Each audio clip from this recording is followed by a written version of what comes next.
Just the internet stuff here's been slow this morning. And let me check on YouTube for just a moment.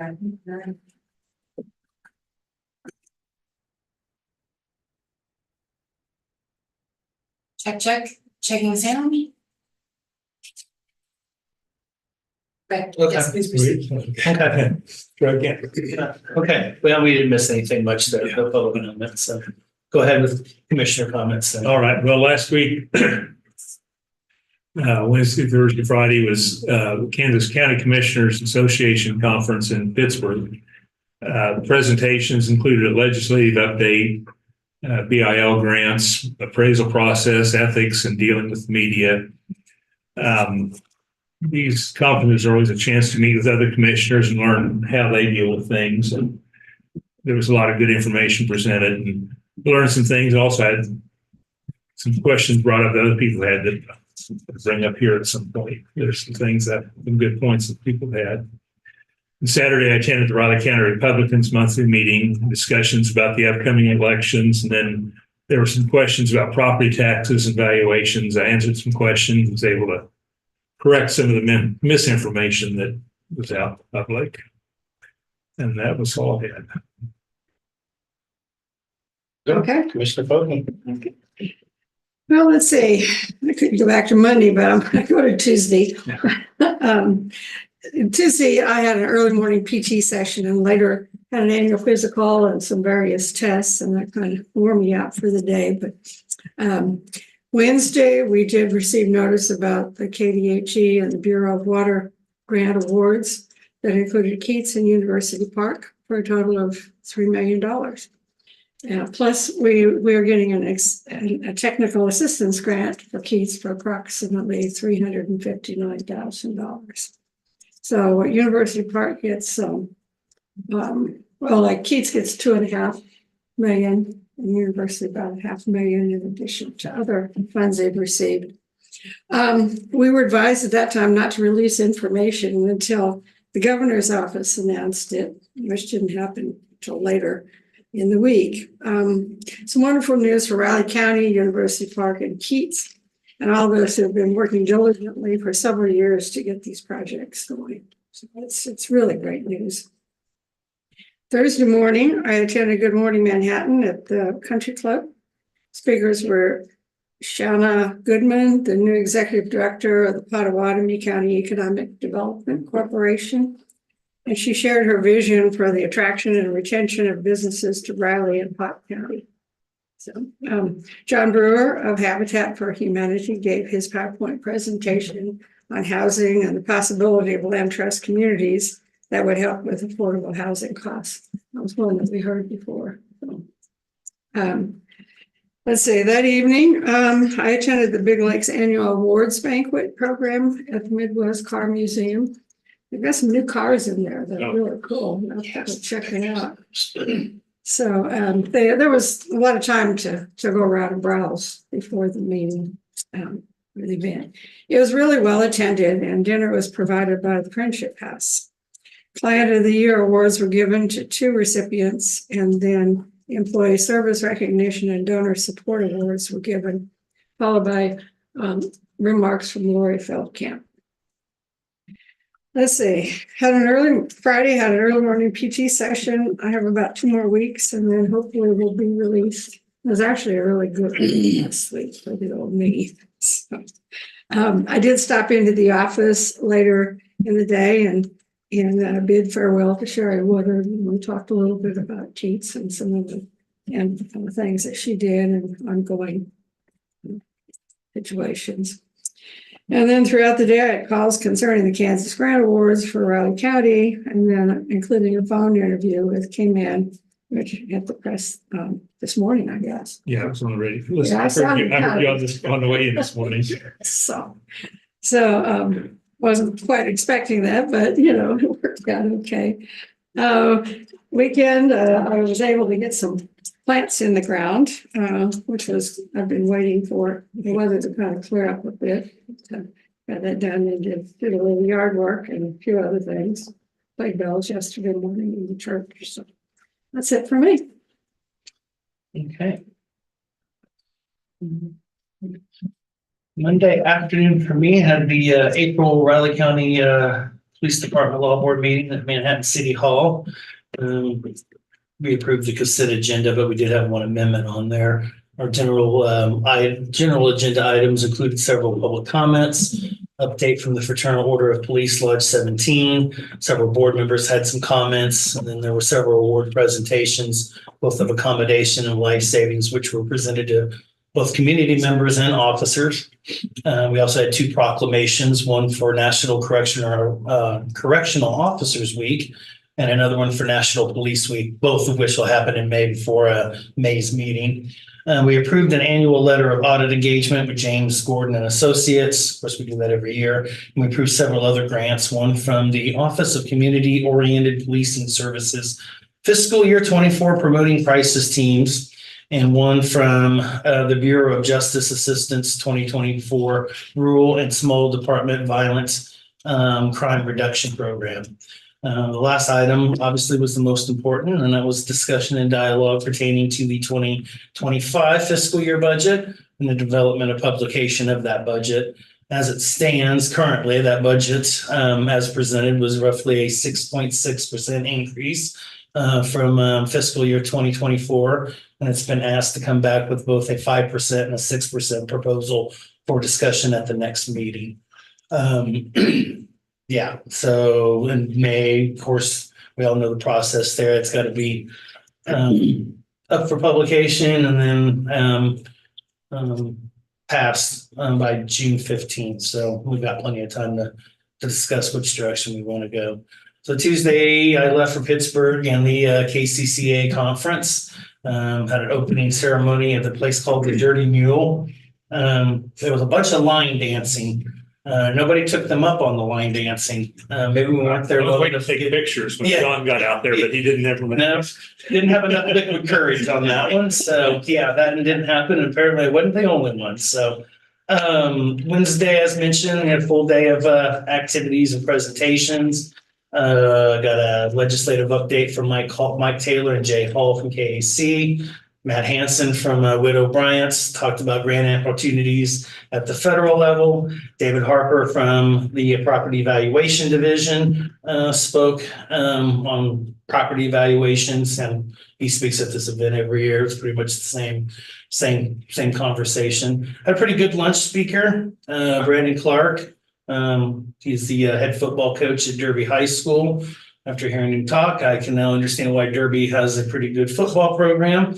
Much to the chagrin of Manhattan High School, who we tend to struggle against them, except for 2022, apparently. So afternoon speakers included our former county councilor, Craig Cox, gave a pretty good presentation on accountability and gave some case law and kind of a yes and no question answer as whether or not they did the right thing or didn't do the right thing.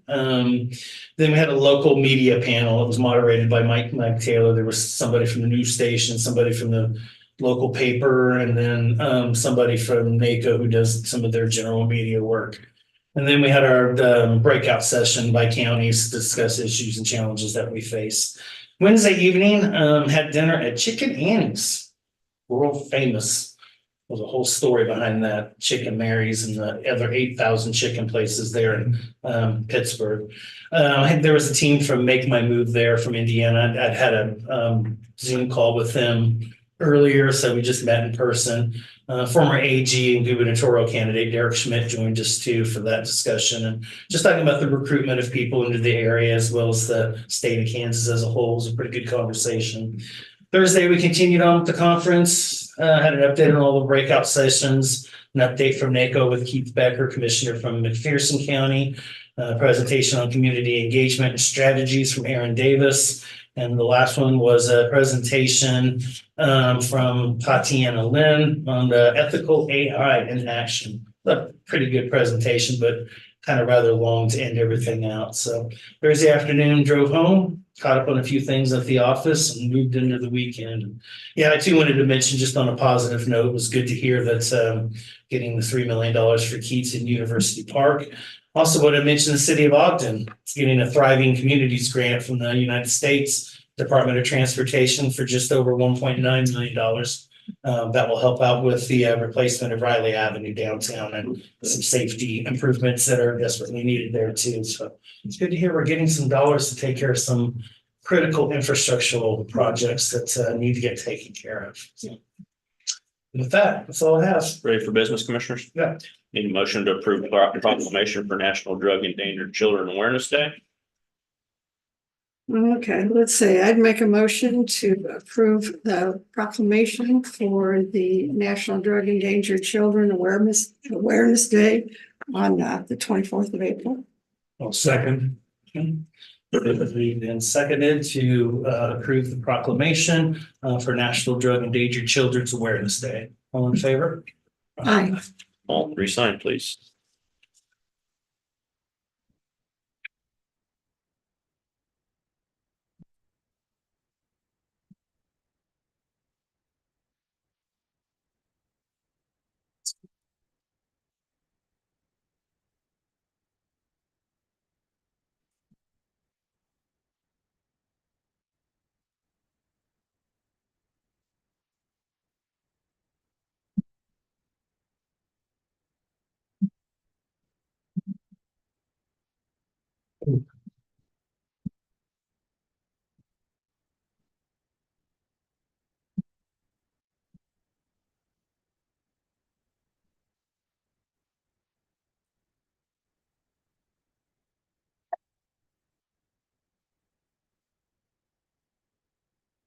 Is there an ETA on when we're getting the new printer? I can check. I just said something to her. We're gonna get a new one? Yeah, it's locked up apparently. Oh, it is. I Okay. can't, yeah, I can't print anything as of now. Something with the software.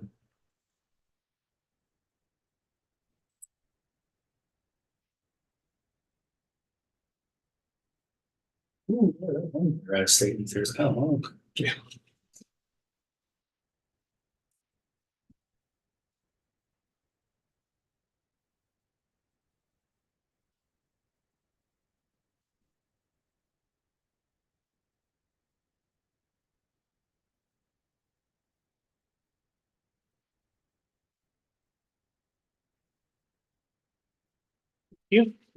Next, commissioners need a motion to approve the appointments and sign letters and approve resolution 04224, appointing Riley County representatives to the council advisory boards.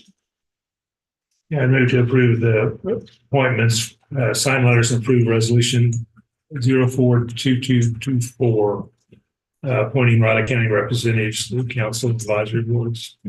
I would second that. Okay, it's been moved and seconded to approve the following appointments, sign letters and approve resolution number 042224, a resolution appointing Riley County representatives to council and advisory boards. All in favor? Aye. All three sign, please.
you.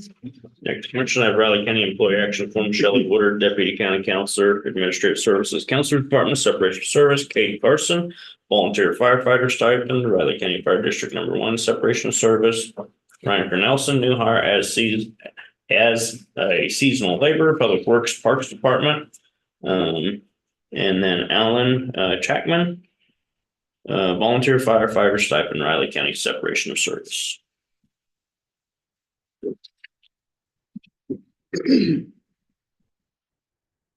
As you mentioned, Craig was doing presentations. He was down there. I told him the job was open. He was ready to come back. It didn't go very far. I tell you not to sign that sheet for my department if I thought you'd do it. But Would it make any difference? once you sign it, I mean, come on. Or don't. If we didn't sign If it, you don't sign it, yeah, it'd make a difference. is she gonna come back? All kinds of litigation, you know. Yeah, okay. Correct.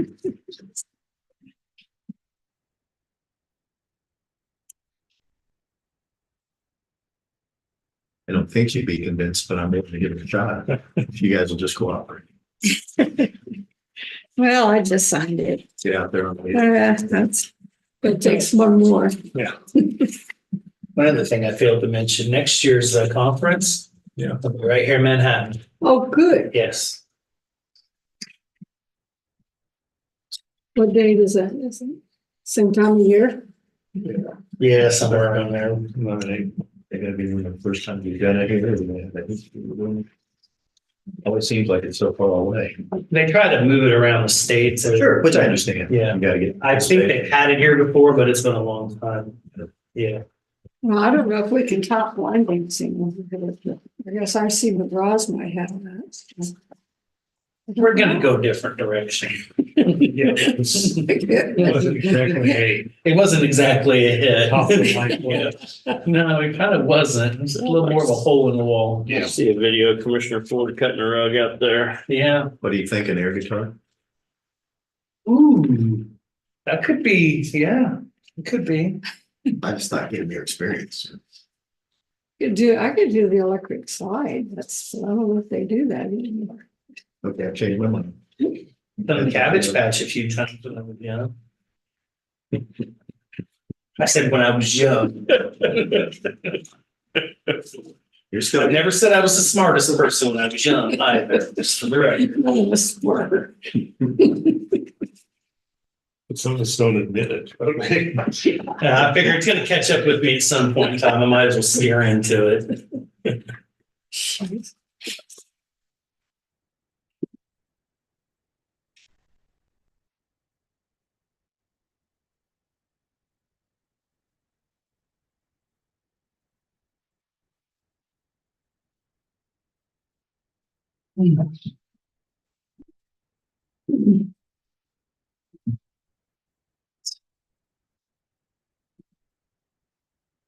Yep. Next, Commissioners, I have Riley County Position Action Form for bilingual maternal and child health home visitor in the health department at a range 8.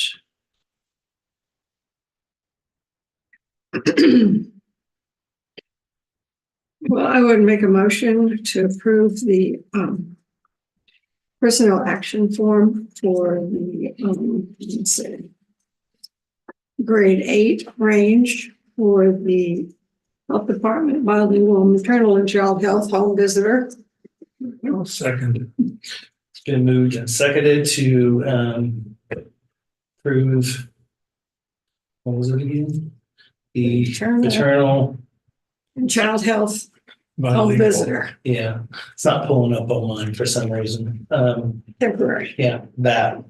All in favor? Aye. All 3 sign, please.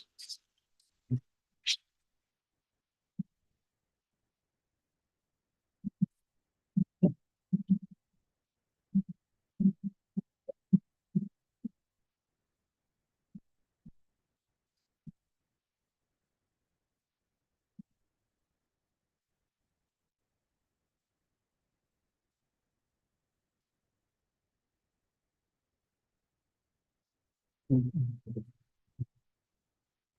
says on here, position description attached, and it's not attached in this. I can send you a copy. Well, yeah, I was just thinking it needed to be in the. Notes. Yeah, send me that. Yeah. You looked at it. Thank you. And Commissioners, these are payroll and accounts payable. Last week, the motion was approved, just need signed. Okay. And the Commissioners have any changes to the minutes? I did have one. Okay. Get to it. With number 13. Animal control was is approved as amended because we made a change. Yeah. 13. Adopted as amended? Yeah. Okay, got it. Any other changes, Commissioners? Well, I would make a motion to approve the April 15th minutes as amended. Second.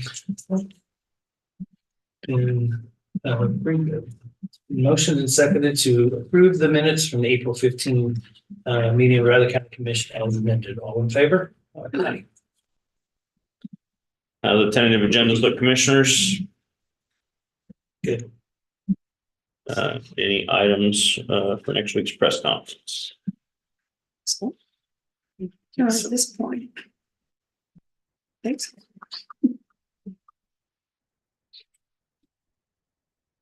On the, I'm sorry, Commissioners, I'm catching up. My computer's moving slow on the motion for the minutes. Who made that motion? Me. Okay, that's not good. I want to be sure it was correct. The 29th, which is next Monday, will be in Ogden. Correct. Right. Kind of a short meeting. Do we have anything else that could be added? What would the Commissioners like to add? Any reports or anything like that? We can ask anyone to attend, who would like to attend. You might have Cindy reach out to the mayor and Angela Shanine.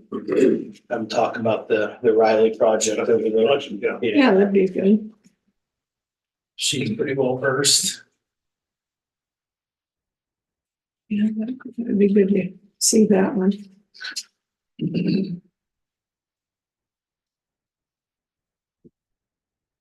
Is it Riley Avenue? Yeah.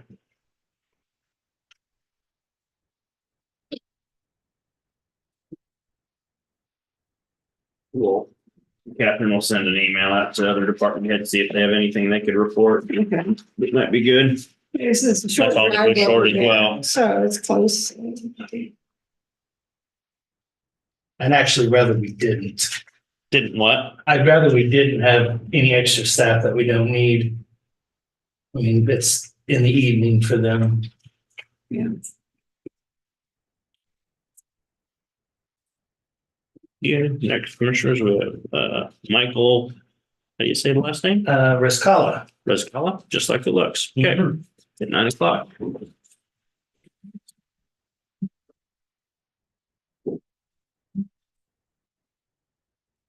This one is solid.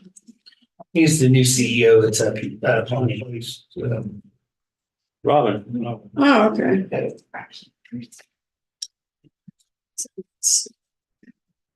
I imagine Clancy's probably staying, huh? There he is. Yeah, we'll see. Kind of wait to see how that one works. I was looking for it on here and it's part of the press.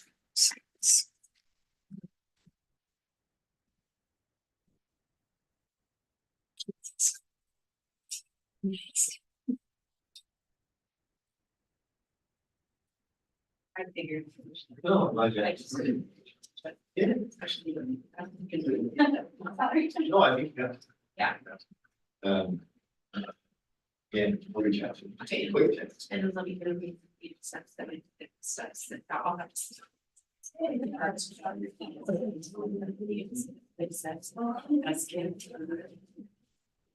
It is near these address. It's coming into scale. This is to that address. Find some of them. Gotta be his. There. I believe so. Okay. Response, but I'll let you know either way. Okay, thank you. Thank you.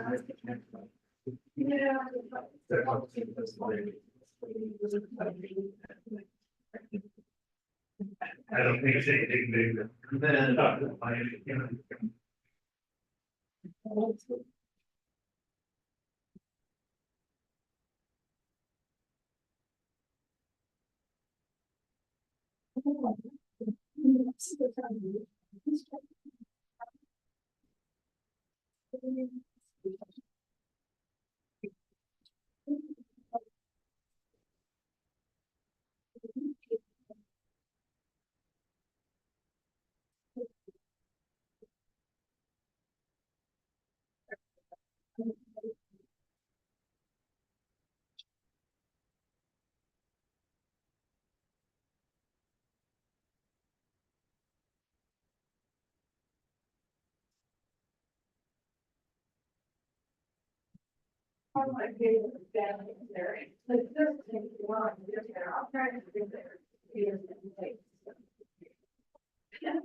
Well, I'm not dashing yet, but. Yeah, well. Well, I'm the dashing.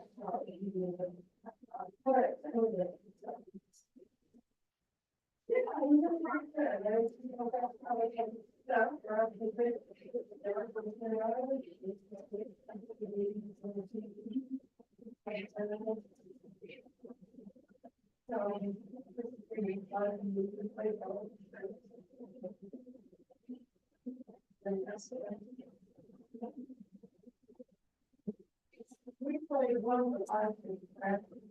We always get the whole community.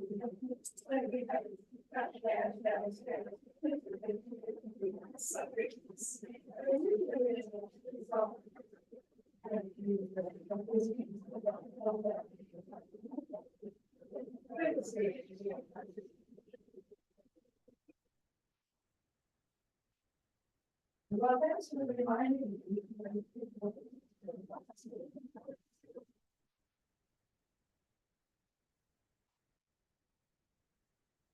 Yeah, it's gonna be a.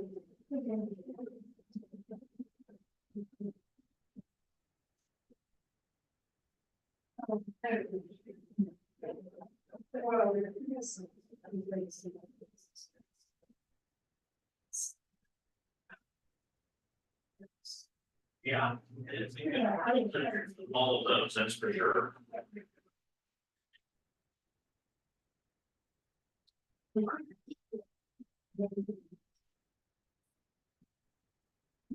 Michael, at 9 o'clock, when you start, which assume you just stand here at the podium and make your presentation to the board. Okay, now we start on time at 9 for each section, so. Perfect. Meanwhile, I'll just wait here. You bet. Thank you.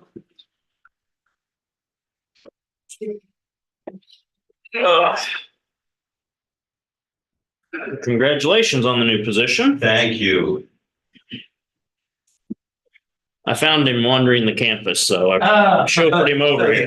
Morning, for you. Good to see you. Good to see you too. A lot. Good morning, Good morning. Catherine Bogie. Good to We know see you each again. other. Yeah. Yeah, you could have met, I'm sure. Yeah. And thank you for being a lifesaver. Oh, absolutely, absolutely. We'll be seeing each other monthly. Absolutely.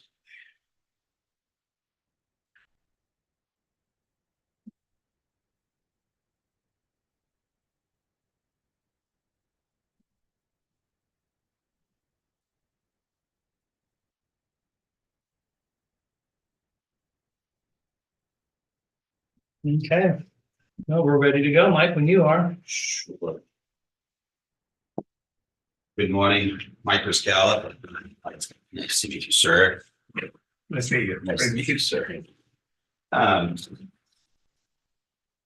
So, I don't know if I should turn this on or it's turned off. It's on, it's, Yeah. yeah. Perfect. And so you know, we are live on YouTube as well. Oh, well. So May is mental health.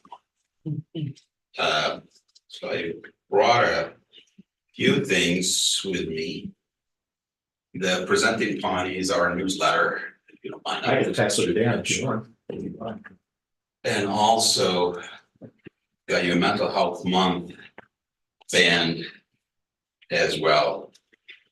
So the past period for me, and I would like to talk a little bit, I come from Central Mass. I just started my job at Pawnee Mental Health a few weeks ago. It feels like I have been here forever and I fell in love with everything. Mr. Ford and others have been very welcoming, and I'm just impressed with the organization and the impact that it has on the community.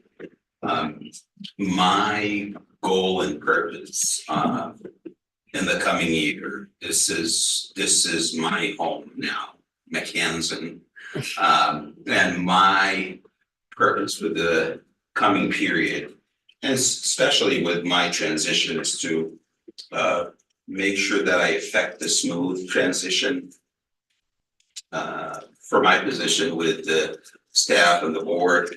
Also build a strong foundation for relationships with our leadership team and governing board, and with all the county commissioners throughout our 10-county service area.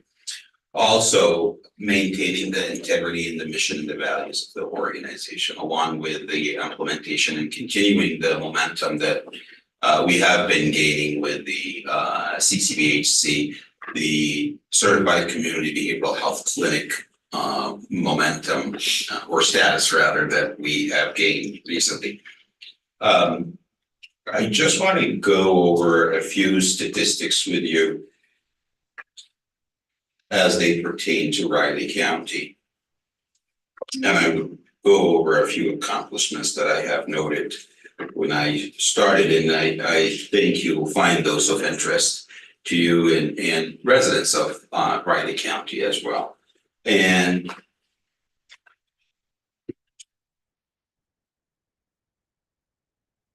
just looking at my data. In our Certified Community Behavioral Health Clinic, we had an increase of 281 clients over fiscal year 2022. 364 of these were served through the Riley County Corresponder Program. In fiscal year 2023, 1,158 Riley County residents were served by crisis services. 398 were served in the ER. 742 came directly to the CSU, our crisis stabilization. And 18 were screened in the jail. 288 of these were admitted to the CSU crisis stabilization at 1558 Ames Drive. Pawnee provided nearly $12 million in services throughout the 10-county service area in fiscal year 2023. And actually there has been a lot of uncompensated care. I call it our contribution to the community. There's about 4.1 million in uncompensated care. And a lot of that because a lot of our clients are uninsured or underinsured. And some of the services that we provide, believing that the wraparound service model, it does not exist in all commercial insurance payers. For example, not all of them pay for these services, but we do it because it's part of our CCBHC being a certified community behavioral health clinic. And in addition, we believe that the need for the services is high in our community, and being a safety net provider in our 10-county service area for mental health services, we are well positioned to provide these services. So these are the main numbers I wanted to mention to you. Our focus continues to be on our strategic priorities and goal for 2020, 2023, 2025. Basically promoting access to mental health and recovery services. Our crisis stabilization is a testimony to that. The additional programs that we have been increasing. mainly when you think about programs like our mobile crisis in our central region has been a game changer for preventing hospitalization. That is one of many. We're also continue to promote recovery again throughout our multiple services. And when I came to Pawnee, I thought that Pawnee has 15 locations, but Pawnee has 22 locations. I realized that in our sober living, that is another form of doing this good work, sober living housing. We continue to strengthen our relationships with the community members. Continues to strengthen the community support through our wraparound service model. In 2023, we served 6,529 individuals. July 1 of last year, July 1st, marked the official transition of our school-based services to standalone program. We continue to expand in school-based services. We believe that there is a need for it in our community and in our 10-county service area. 364 unduplicated individuals were served through Pawnee's partnership with Riley County Police Department Correspondent Program, and that is a huge success. We received our provisional certification as a certified community behavioral health clinic on April 28th of last year. The certification took effect in July 1st. We did a wage and salary adjustment soon after. And then along with the provisional certification came the expansion of programs and services and staff. So new services include individual placement and support. And the IPS program helps individuals with mental health needs to find job placements. Patient navigators and those, that's a team that helps our clients navigate the areas of need, the services they need and enroll in these services, help them get insurance if they are eligible.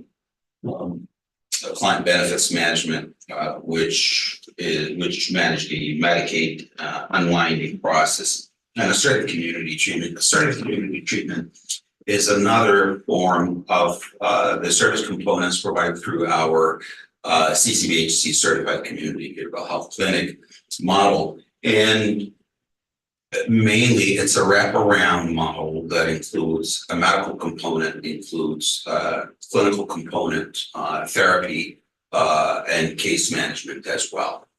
We continue to expand that, and we have more referrals and clients in the pipeline for to enter the program. Like I said, we implemented mobile crisis services in the central region, which will be expanded throughout our catchment area this year in 2024. We also, in compliance with the CCBHC standards, we began the conversion to same-day access in November 14th in the eastern region, this area, of course, and we continue to make our way throughout our 10-county service area. And we received several federal grants and local grants. But one of the areas that strikes me the most is the significant need that exists in our community. And by the virtue of that, like I said, we wrote up about $5 million in services because there is a significant need for access, and we are doing this. And when I think about this and reflect on what Pawnee does and the 6,500, almost 7,000 clients benefiting from our services, we are and that term resonates with me a lot because this is the core provider of behavioral health services in our 10-county service area. We are a safety net provider. I would like to pause here to see what questions you have for me. I hope I didn't bombard you with a lot of information. Good. I know that this transitional period is gonna take some time and we're gonna have to kind of be patient with it. And of course, do the monthly meetings and there's always discussions about how everything's working and how we're going from one model to the other and how everything plugs in together. And it's gonna take some time. So we're just gonna have to learn the value of patience. And I think we've got the right group to get there. It's just gonna take time. Absolutely. Yeah. Absolutely. I have the utmost confidence in the good work that our team does. Our team is a very qualified team. We're 300 plus staff strong. And growing. And we keep adding services based on the significant need in our community. Like I said, this is a safety net provider of monumental health services needs. Well, there are no more questions. I would like to thank you for your time and look forward to collaborating and working with you and all together being a united force to serve our community and provide the services needed through monumental health services. So thank you very much. Thank you. Thank you, Michael. Thank you. Next, Commissioners, you have Bob Isaac at 9:15.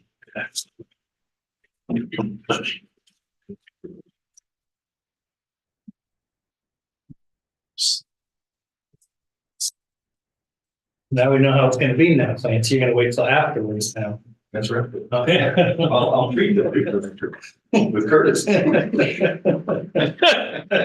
Wow. And once he gets used to the system. Okay. You'll be retired. It won't matter.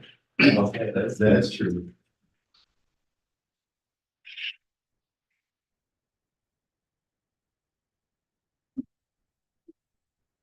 No executive session, huh? Don't jinx it. I thought for sure it'd bring that up. Maybe later.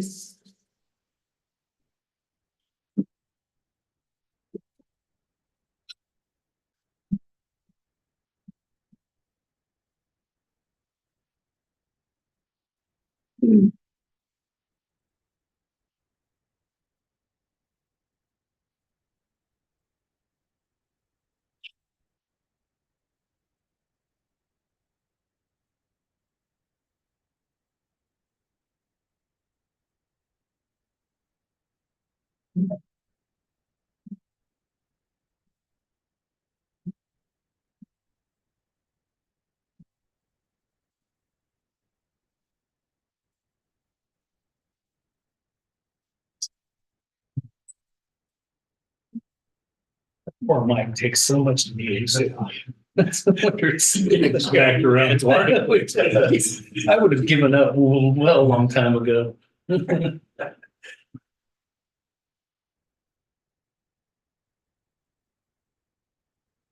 Okay, Bob.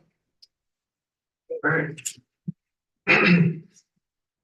Good morning, Commissioners. Richard and Mitzi Hood have made application with Riley County Planning and Development requesting to replat Lot A of Lakeview Addition Unit 3 together with Lot 28 of Lakeview Addition into a single lot. The subject site is generally located approximately 300 feet north of the intersection of Buffalo Road and Cliffside Drive on the west side of Cliffside Drive. The subject property consists of Lot 28, which was platted as part of Lakeview Addition in April of 1959, and Lot A, platted as part of Lakeview Addition Unit 3 in June of 2001. Lot A is developed with a single-family dwelling built in 2001. The applicant wishes to replat vacant Lot 28 together with Lot A to enlarge the existing home lot. The property was originally zoned A1 single family residential during the 1974 zoning district conversion process. The zoning district was renamed to SF2 Single Family Residential, January 2022. There are no variances, special uses, or conditional uses associated with the site. The current zoning is suitable for the request. Riley County Fire District Number 1 will continue to serve the site. The nearest county fire station is the Tuttle Creek Fire Station, located at 4120 Highway 13. The subject site is located within 5 road miles of the fire station. This is the final plat illustrating the orientation and location of the new lots boundaries. There are no utility easements that will be vacated with this replat.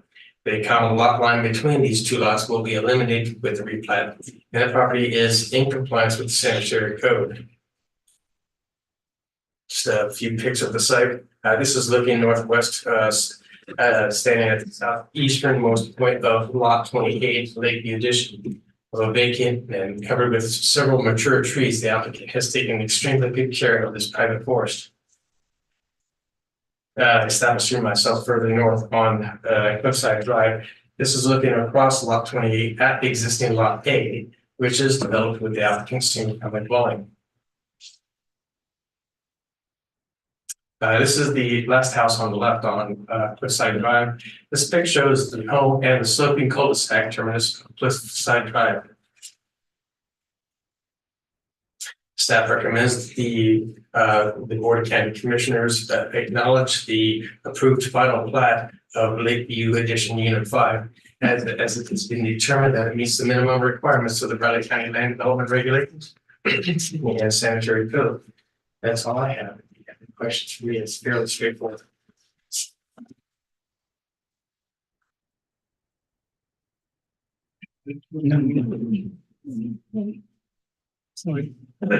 Make a motion to approve resolution 042224, acknowledging the approval of the approved final plat of Lakeview Addition Unit 5, a replat of Lot A, Lakeview Unit 3, and Lot 28 Lakeview Addition into a single lot, except easements, right-of-ways, or licenses as shown to be dedicated on the final plat, as it is determined it meets the requirements of Raleigh County Land Development and Sanitary Code. I'll second that. It's been moved and seconded to approve resolution 042224, acknowledging the approved final plat of Lakeview Addition Unit 5, a replat of Lot A, Lakeview Addition Unit 3, and Lot 28 Lakeview Addition into a single lot, and accept any easements, right-of-ways, or licenses as to be dedicated on the final plat as it was determined it meets the requirements of the Riley County Land Development Regulations and Sanitary Code. All in favor? Aye. All three signed, please. We have a.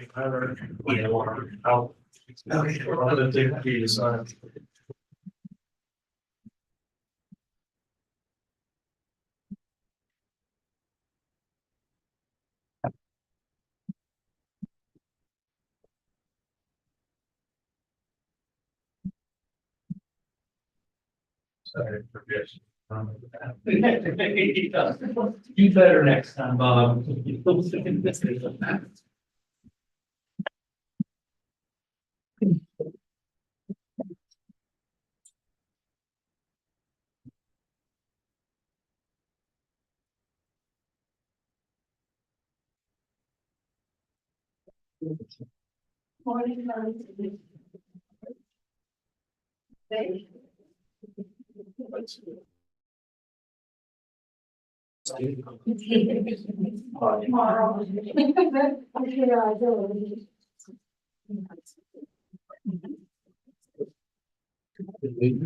Thanks, sir.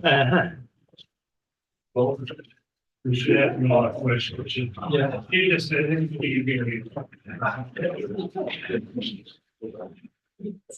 That's all it is. That was easy, huh? You came all the way down here for this.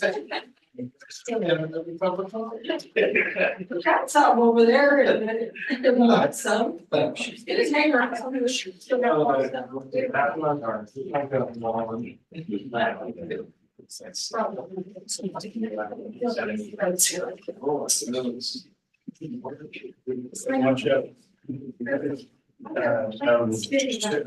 Nope. We ain't sticky notes right there. That's it, but I'm glad. Yeah, remember to bring a bunch. But anyway. No water. I watched it. What you said? Did you see when you started? Really wasn't that full in. The getting on. Yeah, let's see how quick Bob is.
So yeah, they'll probably be back down at some point in time. I don't know when though, Bob.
We have the instrument, but I mean.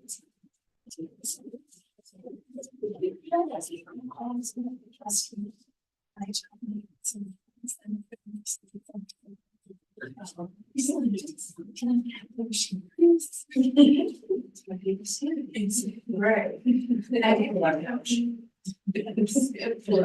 You don't sit there. You can go get a sleep and you just. Or you have the floor. I'm running.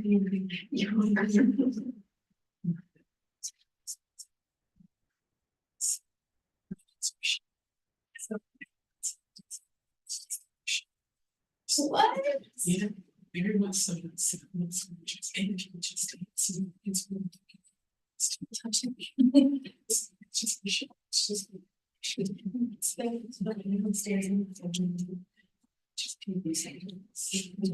is there a TV? Yes. It's cute.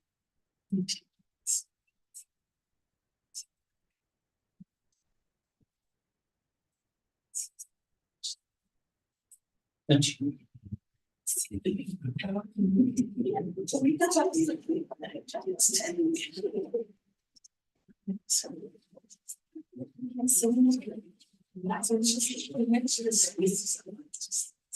that's all I have to. It's just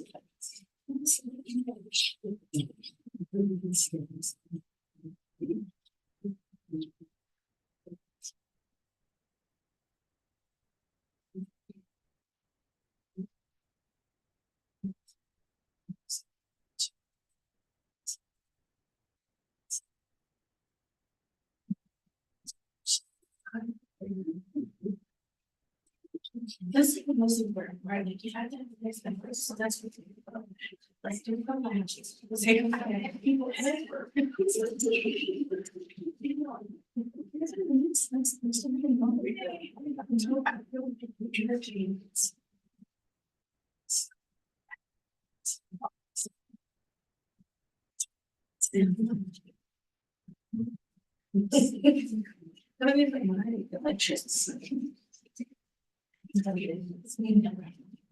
It's just. So I do things here. It's.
Okay. We are at 9:30, so time for our Monday morning press conference, and we have a proclamation. A lot of this, lady. Okay, this one is for Drug Endangered Children's Day. So now we're moving on to days instead of weeks and months. If you come back one for an hour, I may have to schedule it. Okay. All right, so we'll start off here. Whereas drug endangered children are defined as those who are at risk or suffering physical or emotional harm due to a parent or caregiver substance abuse disorder, and whereas 1 in 8 or 8.7 million children aged 17 or younger across the United States live with at least one parent who has a substance use disorder, 1 in 10, or 7.5 million children, live with at least one parent who has an alcohol use disorder. 1 in 35, or 2.1 million children, lives with at least one parent who has an illicit drug use disorder.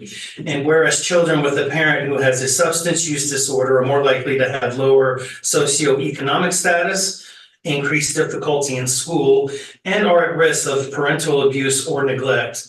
And whereas Kansas children whose parents use alcohol or drugs are 3 times more likely to be physically, sexually, and emotionally abused, and 4 times as likely to be neglected.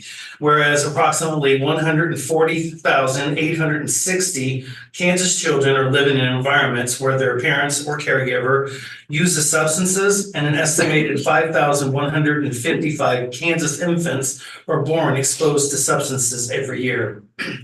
Whereas the Riley County Health Department and our community partners seek to establish a collaborative system of professionals that work to ensure all families lead free from abuse, neglect, and exposure to opiates and other harmful substances, raise awareness of the effects of substance use disorders on families throughout Riley County, improve data collection and information sharing amongst professionals, and promote multidisciplinary collaboration between professionals working with drug-endangered children. Therefore, we as the Board of County Commissioners of Riley County do hereby proclaim April 24th, 2024 as National Drug Endangered Children Awareness Day. In witness whereof we have unto set our hands and caused the seal of Riley County to be affixed this, the 22nd day of April, 2024.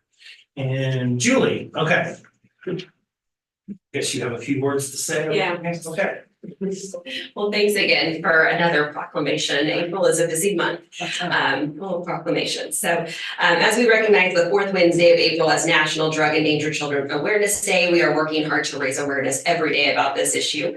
Our new Drug Endangered Children Coordinator, Andrea, is working hard to do just this. Under Shanika's direction, she is connecting with professionals in the area that work with these children that are affected by drug use every day.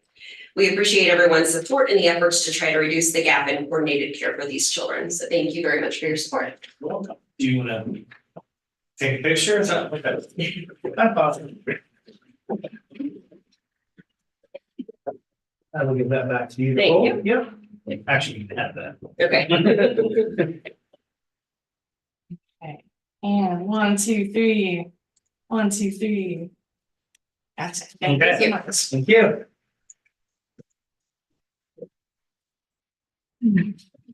Next, Commissioner Julie Gibbs at 9:45 on out-of-state travel requests.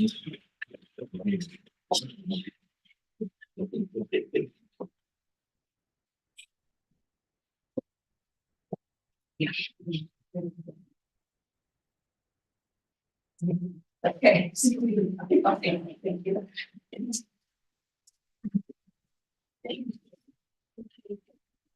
You got what you can. Yes. Ladies.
I feel like good things and I'm just not good.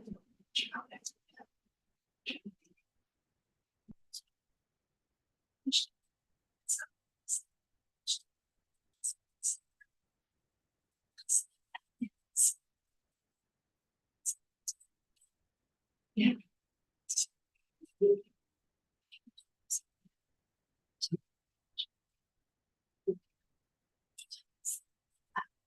He didn't know. Basically.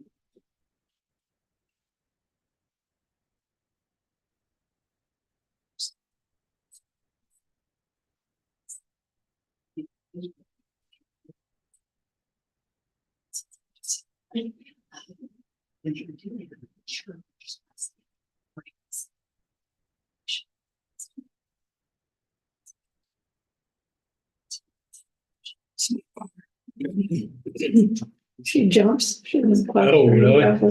What was that thing she did Saturday? I know she does. She practices a lot.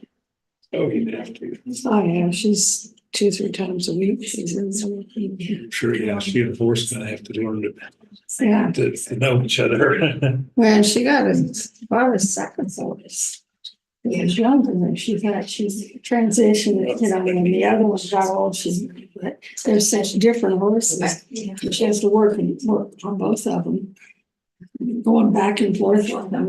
But she had it for sale and she could. She's, well, I'll just keep it. She's always at the stable working. She's gone to shows. I don't know how, I would be scared to death to jump like that. Oh, It's really interesting to watch it though, like her trainer almost lays down, when they jump. oh, right. Daycare. Hang on, but they're lay down. She's getting better. Joel's finally getting, so she's getting, takes it out. Yeah. She takes like 2 lessons a week. She works for two too, so I don't think she works. It's down. He said, kids are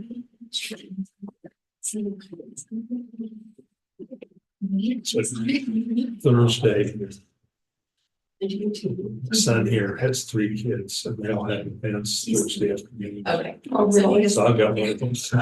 Yeah. The youngest one is soccer. Yeah, you're making one. I've got one of his, the oldest one, he's the Skills USA competition. What did they do? Well, they have a computer that he does woodworking. Oh, okay. Like, He got third last year. And he was sophomore. Two head of BOCC. Because he went over, it. Didn't this year, just not that, because last year, they sent him out a set of plans, and that was to go to look at cabinet. You know, you know, here's the, give me details, and here's a pile of wood. And a day you have to Have this. Last time he came, last year, he Yes. and they help teach you how to read plans. But Oh, yeah. he's built a lot of stuff, but read plans to look for the details. What you're seeing.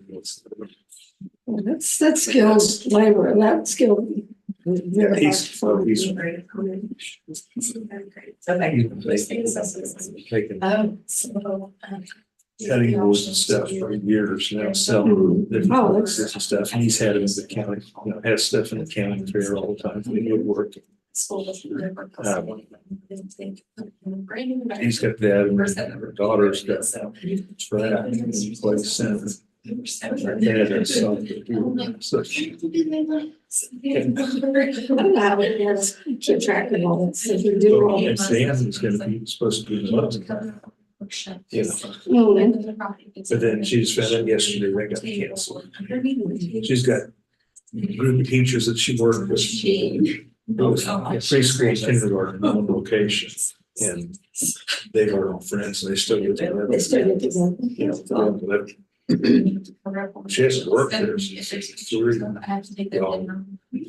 One of the other teachers also lives here. She left about 2000. Yeah. But there's 4 or 5 of them that still Still they get together. And every couple of months. That's good. Yeah. So she Started out gotta as come back one and go to these events. Yeah, now she's trying to decide which one she's going to. Yeah, I don't know how some parents do this when they have even one child, get to all these events they go to. I don't know when they We had study. four. It was,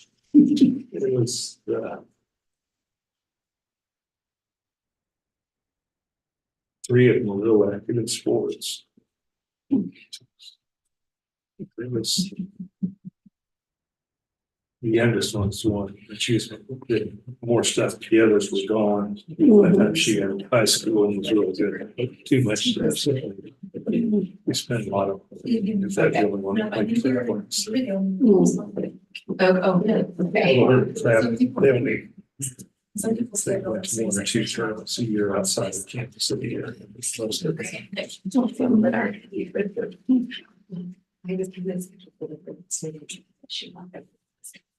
I scheduled myself. The kids have talked about me. It's just. Since I'm not traveling teams, we got that traveling teams in locals. Well, you can cover the locally. Yeah. That's good. And next year I'll have 4 grandkids in high school. Wow. Senior, sophomore, and 2 freshmen Oh, goodness. here in Kansas City. In Kansas City.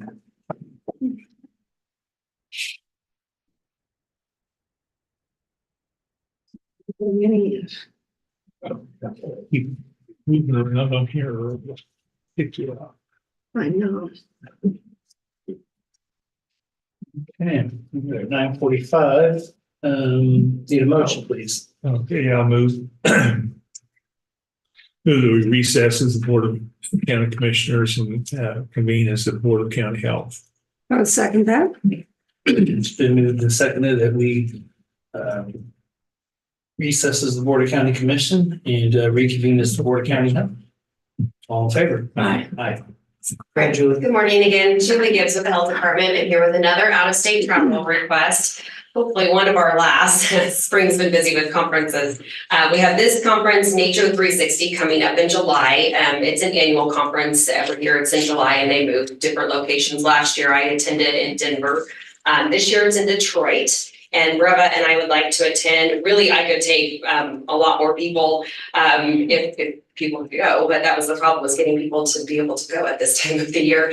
Many different tracks. They have at least 8 to 10 different tracks every breakout session. So there's a lot of different things you can attend. I gained a lot of valuable information from this last year. So I will be attending tracks on PhEP, so public health emergency preparedness, health equity, and some workforce tracks. Bravo would like to attend some tracks on substance use, behavioral health sessions, as well as, of course, MCH. This is taking place July 22nd through the 26th. Again, this is in Detroit. I will use PhEP regional funds to attend, as we need to use those funds up by the end of June. And Bravo is going to use workforce development funds, which were allocated to each program. So she'll use some of her funds from the MCH program for this conference. Any questions on this?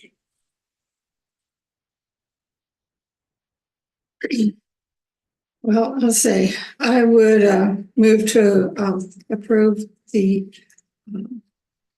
travel and associated expenses that are for the health. I'm sorry, for the health department for 2 people to attend these regional workforce from workforce development regional funds. I'll second. Okay, it's been moved and seconded to approve out-of-state travel requests for the 2024 Nacho 360 conference track in Detroit, Michigan. Be careful. Okay. All in favor? Aye. Chair, please sign. Thanks, Julie. Thank you. Next, Commissioner, you have Amanda Webb at 9:50. I don't list these motions anymore. Yeah. It'd be nice if they list the motions. I forgot about it. They didn't list it. Like you thought. Yeah. It'd be nice if you list A those couple things on motions. there. Business meeting that wasn't even on. Yeah, they're supposed to. That's what department heads are supposed to do. I just told Brittany I need to be better about doing that. Oh, okay, I didn't know. That's my fault. Okay, Stumble. well, let's see.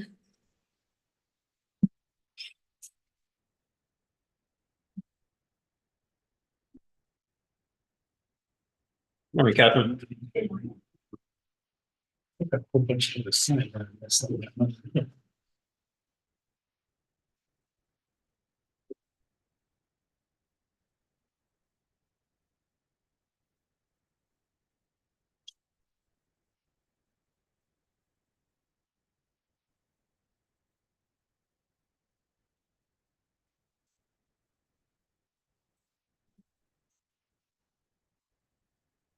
I missed a couple.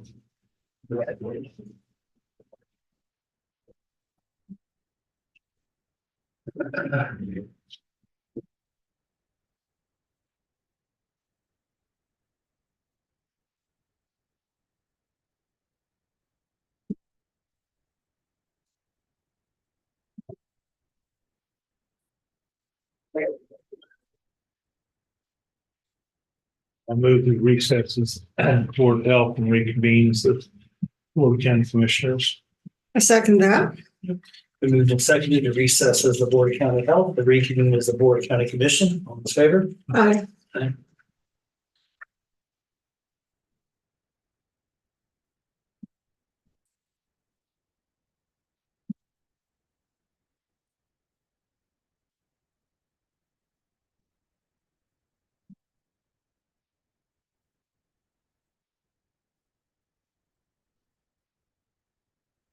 Go ahead, Amanda.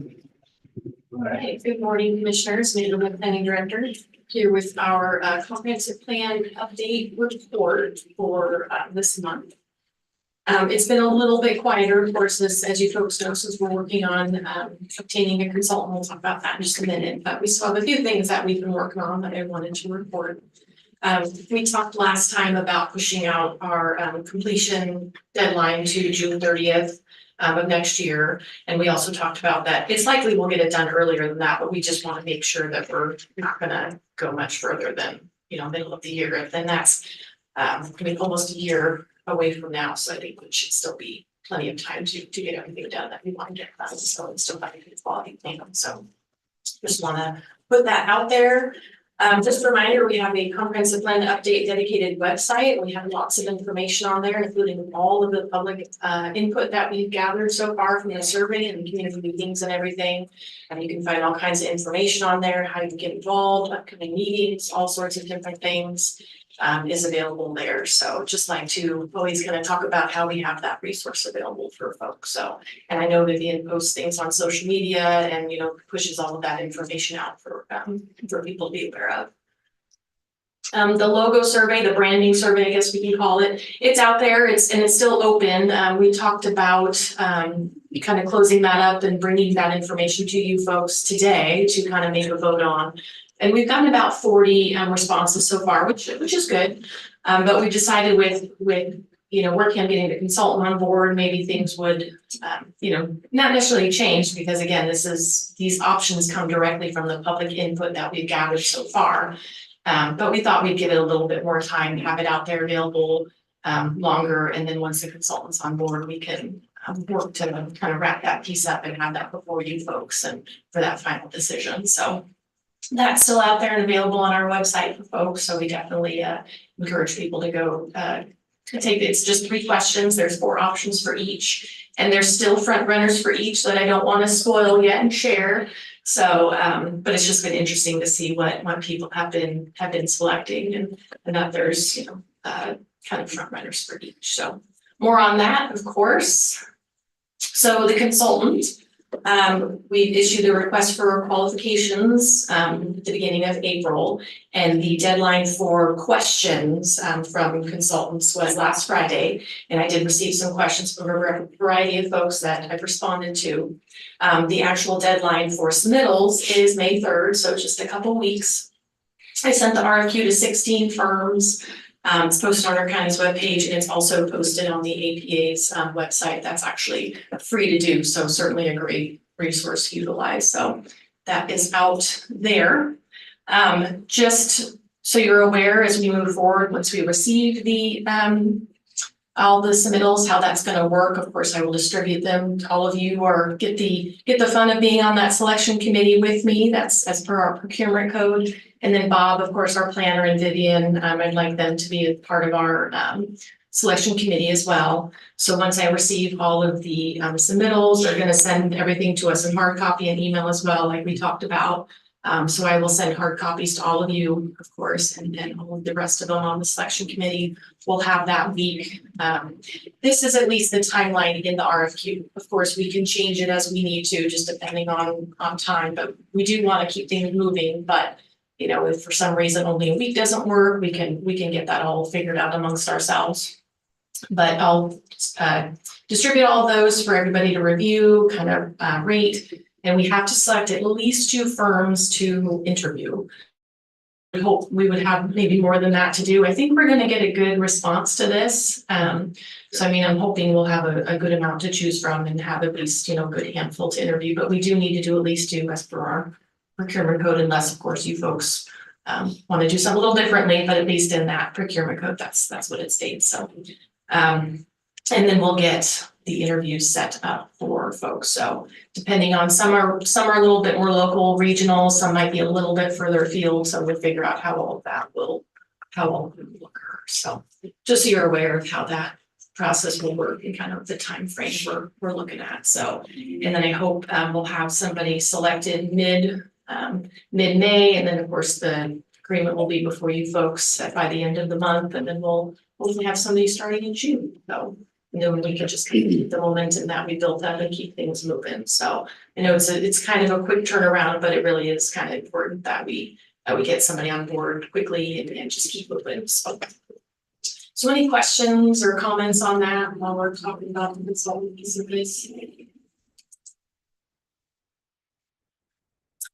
I am on the June intergovernmental luncheon agenda to present about our comp plan update to date, if you will. So looking forward to that, talking about what we've been up to these last several months and sharing that with the group.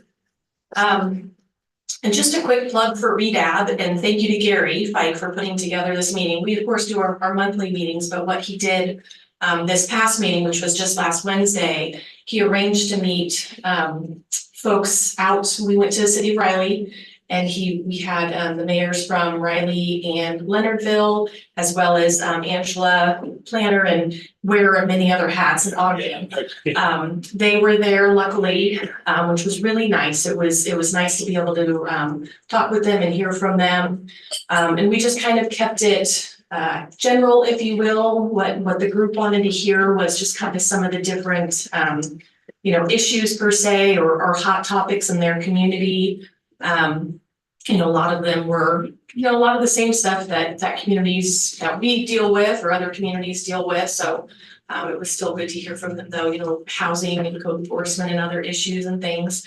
They all have some good stuff, happening. They're working on some things internally, getting, codes in place and, figuring out, okay, how do we do this? They're looking for some partnerships or collaborations, cooperations, with the different entities, with us and with, again, the different entities within the county, how we can kind of support each other and help each other out. I took the opportunity to remind them about our comprehensive plan update and just that it's just really, really important. They have a seat at our table as well as we're doing this. Again, I know they've all been, kept informed and invited. And Darcy, Mayor of Riley, she did attend one of our community meetings. Again, I just know everybody's super busy. So just wanted to remind them and make sure they were aware we're still wanting them to come to our table. They did not miss any opportunities. No doors closed, nothing like that. They are still really needed. And so I'll be reaching out to them over the next few weeks, and especially once we get our consultant on board to get them, involved and just hearing from them, because what we do impacts them and what they do impacts us. That's just the reality. So we want to make sure we're supporting and we're being, collaborating with them and all of that. So again, thank you to Gary for getting that meeting out there. It was really good to go out into the rural area and, talk to those folks out there. So he's done a lot, as you all know, he's done a lot of great things with that advisory board. So I'm glad he lets me be a part of it. So I think that's about all. Just a reminder, we also have a dedicated email address for the project. So that's what that email address is there. People can email us with any questions or comments. Of course, they can email me separately, but it's just nice to have a dedicated comp plan email should anybody want to use that. So At first glance, it looks like it says complaint. Mine to me as well. I agree. I thought the same thing. We have to have one of those. well, they can do either. They can email about the complaint or complain. That's fine too. That's funny. I never noticed that. But either way, there it is. So any questions about my report? Well, not necessarily about your report, but just something that came up at our the commissioners conference. Do we have anything about, so I know wind farms, we don't have any problem because we're out, but do we have any regulations on solar? We do have regulations about commercial solar and commercial wind. We don't really have anything in our comp plan, weirdly enough. So it's that whole, the comp plan was done so long ago. It's just not things that were contemplated, but we do have regulations because we updated them more recently. So we will be able to incorporate those alternative forms of energy into our comp plan as well. To, make sure. And I know we did one small one. I don't know how big it was. I'd have to look. That northeast, northwest of Lebanon, but I couldn't find it. I don't know.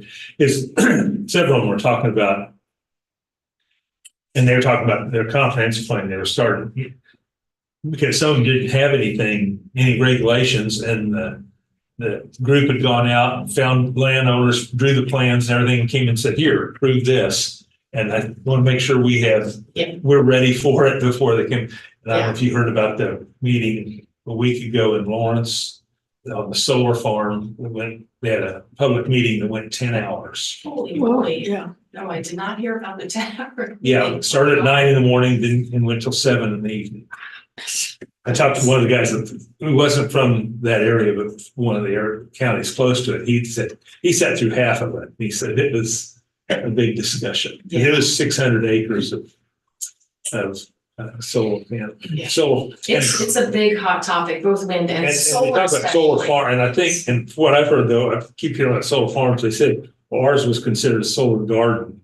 It's just the small one that we did up there is considered, and I don't know where there's a line, but you know, it wasn't, it was a small one kind of out and away from everything. This one they're putting in, you know, like I said, there was obviously a big discussion about it. Yeah, it is definitely a hot topic. And some of the other counties were saying, one of them was saying, yeah, if the company had gone out, had leases signed or, you know, options signed for a bunch of property and had all the plans done and came in and they had never even looked at it. I would just want to make sure we have some plan in place before something gets dropped on us. Yes, we do.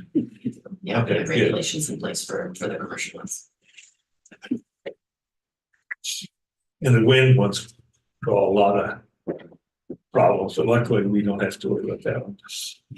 Yeah, those are, wind and solar are very big topics. Solar here, wind more where I come from, and then solar, well, I guess that makes sense. There's no sun in Washington. But yeah, solar is a big topic. Yeah, I just wanted to make sure, I didn't know if we had anything, but We do work on. some of the problems other people having, I thought we need to make sure we got something in place. Absolutely, yeah, so we can avoid it. Okay. It's good. Yeah.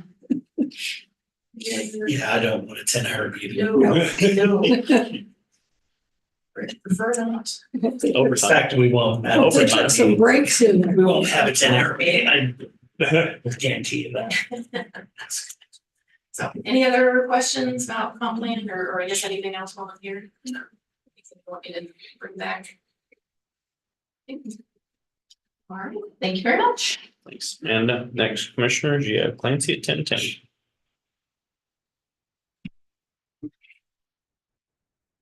But, yeah, one of the Jefferson County, Jackson County guys have gone to that meeting just because there's talk of one in Jackson County, so he's trying to get more information. Yeah, but he got a lot of information. Well, he said he didn't stay for multiple. He said, yeah, No reason to have a meeting that long. No. and they did approve it. The commission did approve it. 3-0.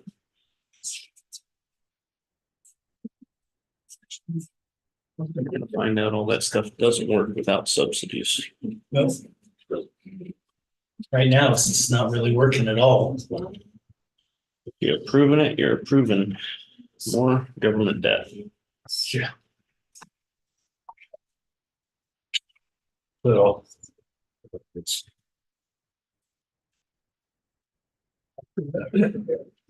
Yeah, with the recycling portion of solid waste, it's the same thing.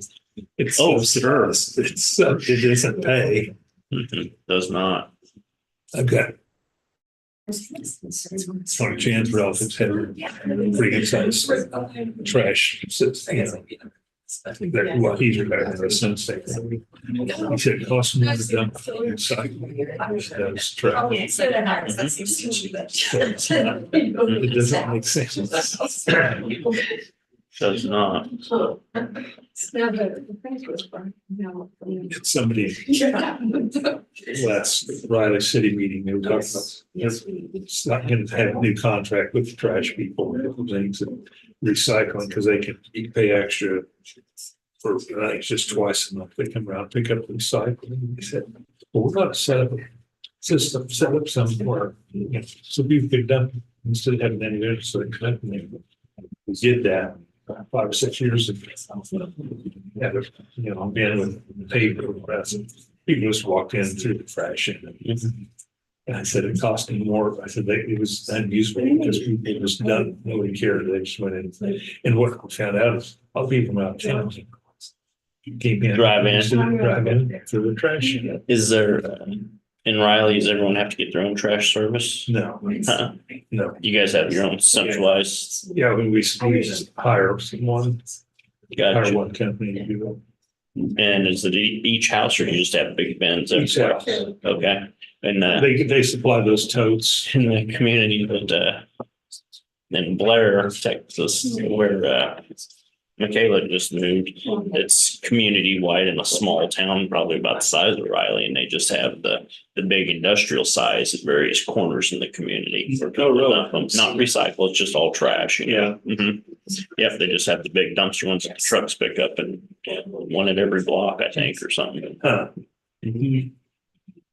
I thought that was interesting. I was gonna mention that to you. Son was talking, he was saying about how much you pay for the function.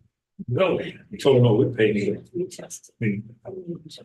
We pay about half, but they pick up every house here, pick up one, you know, it's every third or fourth house, you know. That's kind of how. But also, we're getting this and been the same people contract for 4 or 5 years, getting the new contracts. The prices are, you know, I'm sure gas and dump fees and everything was skyrocketed. Yeah, they have. Prices that keep me way above what we've been paying for the Yeah. last few years. We've had a bargain up there for several years.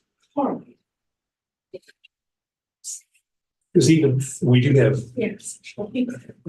City Park, there's a cardboard dumpster, just a dump cardboard, which I said, except the other day I went, a few weeks, went in there, opened up, put in some, and somebody dumped their garbage. I mean, there was cans, you know, empty cans, and food, so, you know, somebody come in and just.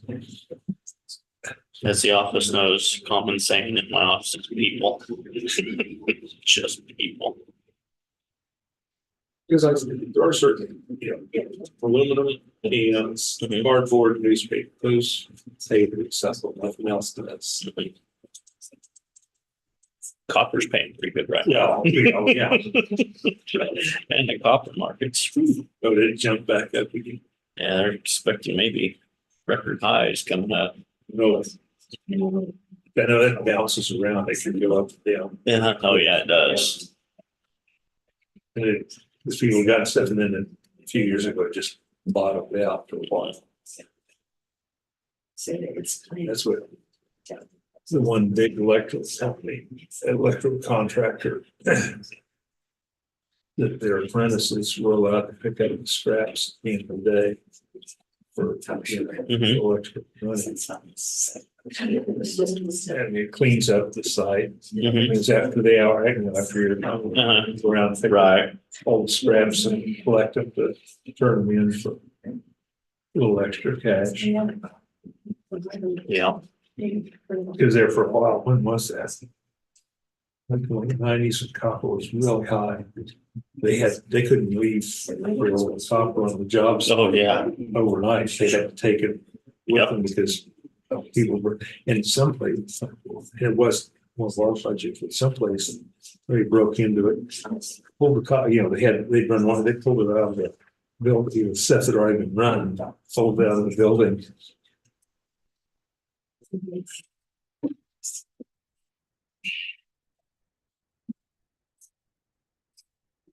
Yeah, the wind farms was a big discussion here. Geez. 2 decades ago or a decade and a half ago before the commissioners. Big discussion here. Because that's what we started talking about. I said, we can't. They go, what do you mean you can't? I said, no, there's some kind of a compact. They read hotels are so pristine, you can't have. And somebody else farther south, in which county? So yeah, we're in that too, so we don't have to worry about it.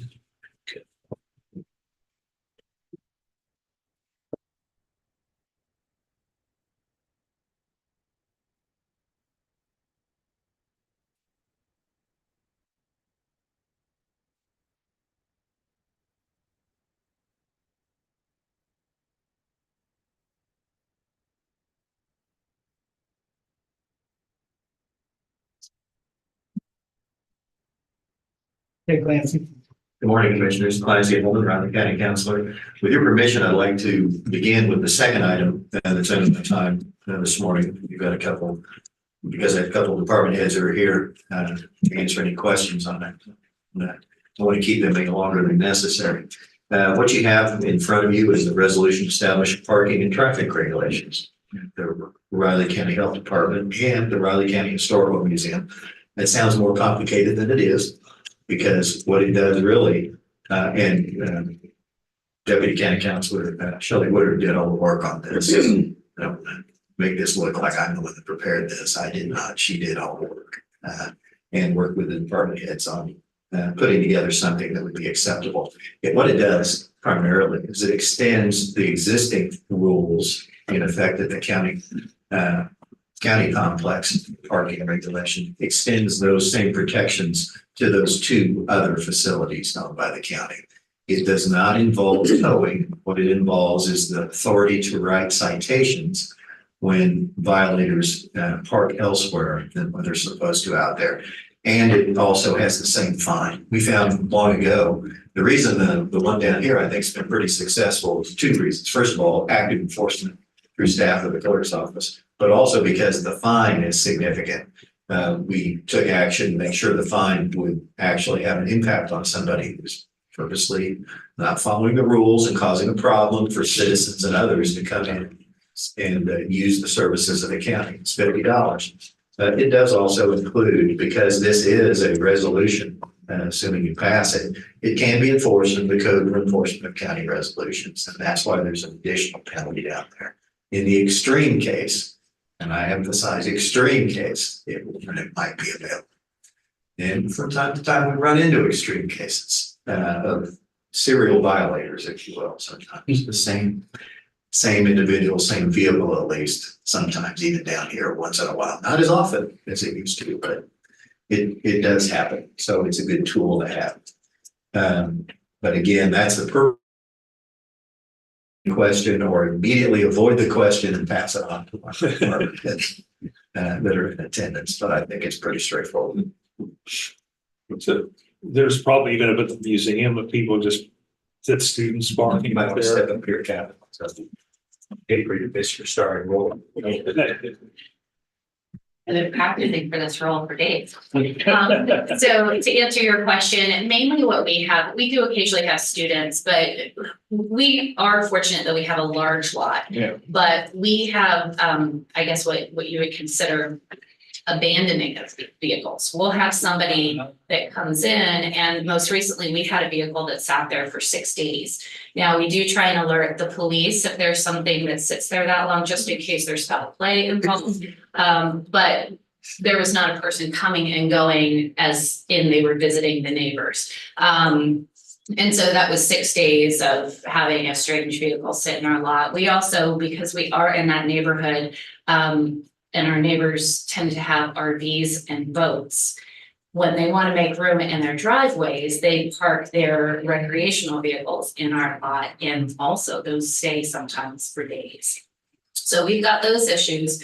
Another issue that we do encounter with our proximity to the university and the football stadium, when football days are occurring, we have to go out the night before, and we don't have a maintenance team. So this is our staff members going out, dragging out pylons to block spots because we are open on Saturdays. So for the most part, people are respectful of that, but that's additional work for our team. And like I said, for the most part, people are respectful. We do have people that move our pylons and just push the signs aside. So in the long run, this would help us out mitigating this issue. Mhm. I hate to let her go before somebody else gets to ask her. They could get a heck of a pizza fun on Saturdays for the museum department. They really could. Now, this will be self-enforced by your department then? Okay. And payments will be made down here at the courthouse where the process is already in place. It just doesn't go straight to their pockets, right? Yeah. No, if you offered that, I don't think they would accept that. Probably would be worth it. All right. With that, unless you have additional. From when we had our meeting there about that new EMS building, I didn't realize there's a whole section there along that street next to the FCRC. Mhm. It's got a weird name, whatever that street's Comes name. that, isn't it? No, what's- Oh, no. No. Yeah. There's a whole row of parking places that it's not just students coming during the day, it's some of the students in the residence halls don't have a place to park. So they park, cars can be there for months at a time. Mhm. I can never find a spot.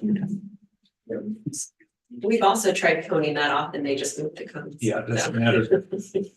It's initiative. This time it will make a difference in the next. Because if they aren't gone, they will be taken out. Because then it's needed for the construction. Sure. Yep. Unless you have additional questions, then I would ask that you go ahead and pass the resolution. We'll take care of getting it published. Okay, I would make a motion that the board approve the resolution as presented. Second. It's been moved and seconded. The board approves the resolution as presented. All in favor? Aye. All three sign, please. Captain Julie, thank you. Thank you. Thank you.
You can go ahead, Clancy. All right, thank you, Mr. Turkey.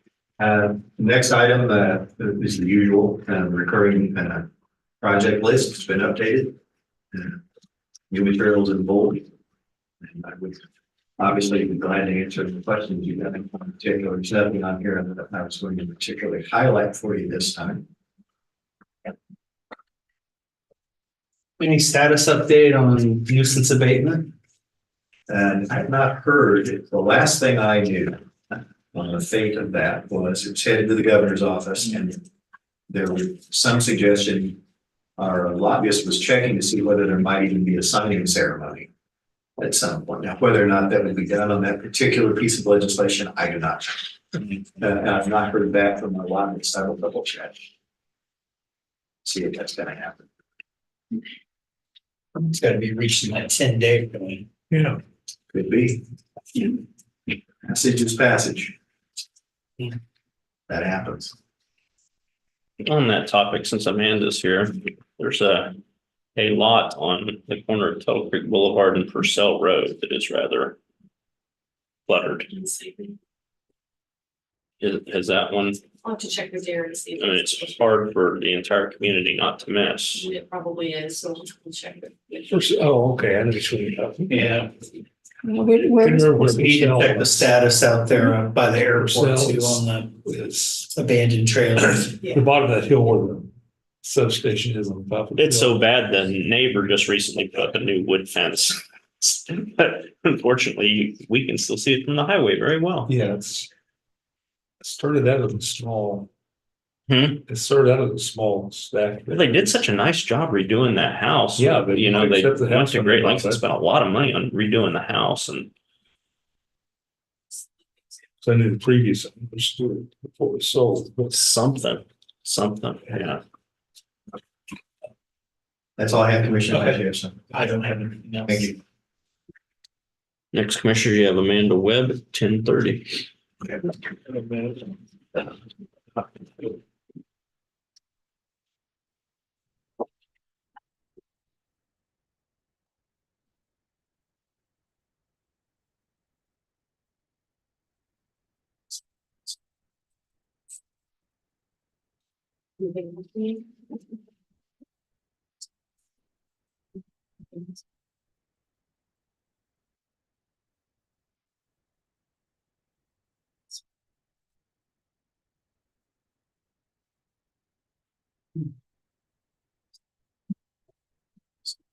You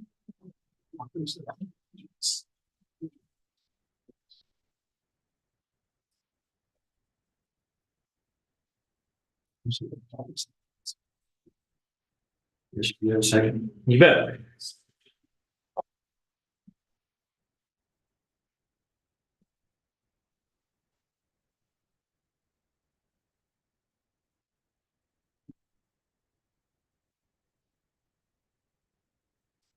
Third, second. Lots, yeah.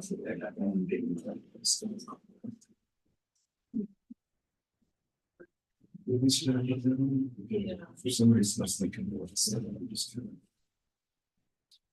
So you have 20 minutes in one day. Yeah, that's the actual site is Thursday. It starts coming. Maybe at least last year, what they say is you have to staff it at least every night, 5 to 9. It might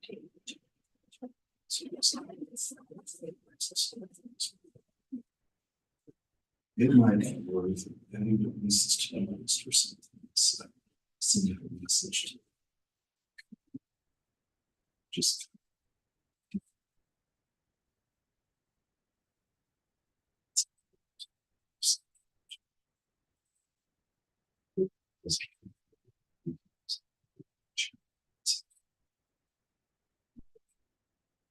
You know, the challenge with working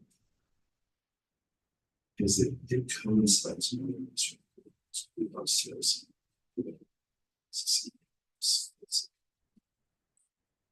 It's the last week of July. First 2 weeks of August.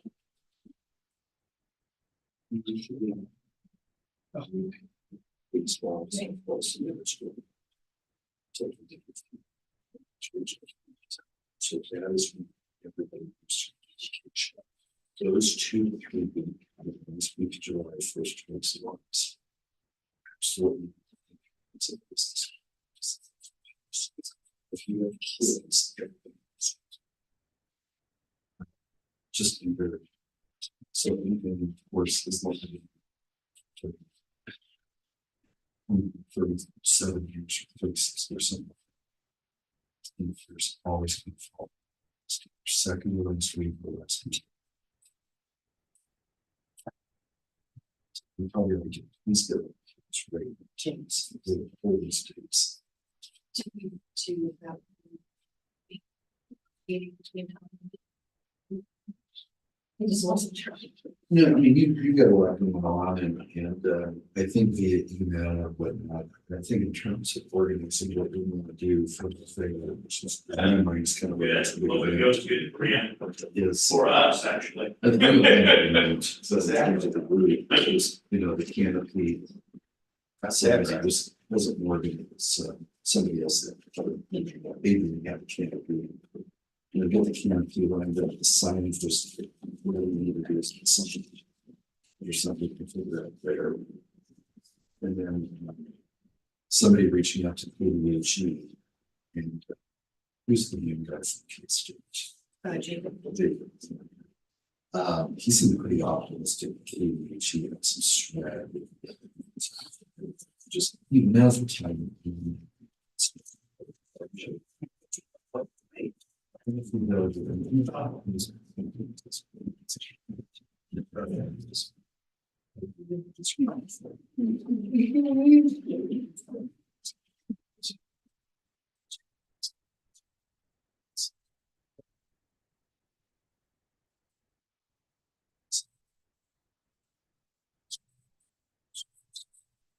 Well, it was gonna be windy this afternoon during economic break. So if you. So shovel dirt up in here. Yeah, Well, or at least figure out which way the wind's going and go with it, yeah. Have some plans to stay in that direction. Yeah. What am I doing? I got plans. Oh, okay. As long as there's plans, as long as it's organized. It's all that matters. Yes. Krista and Joe. I want to say Joe. And Joe. So she didn't say they can. We're working.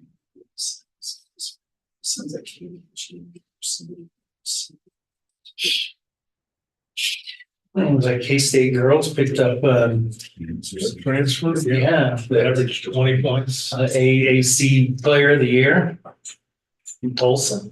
This is forward, Hmm. which, yeah, that's place in Gabby. Yeah, yeah.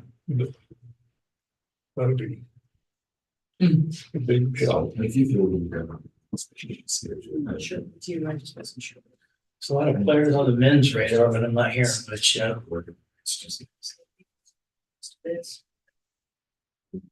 The good news is the transfer portal just opened up, so I'm not hearing anybody leaving just yet either, Right. so that's good news Well, too. over. Well, Yeah, Get away from the thing. Every Friday. Send them to body.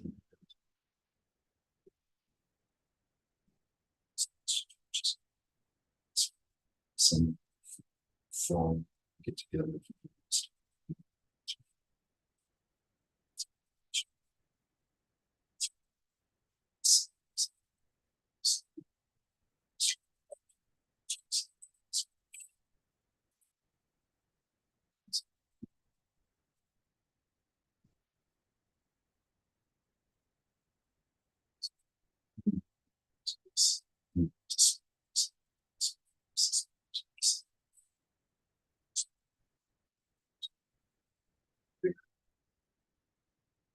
Seems. So, there's just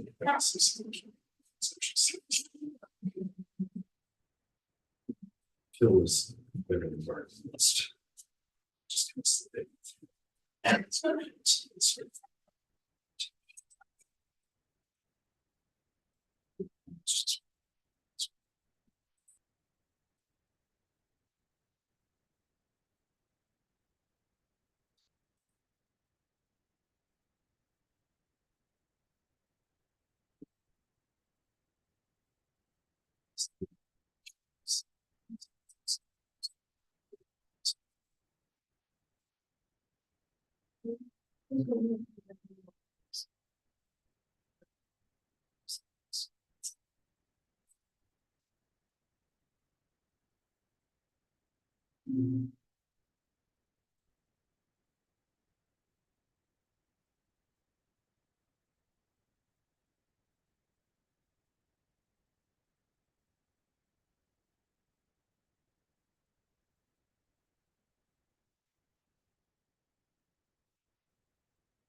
Get anything planted in the garden?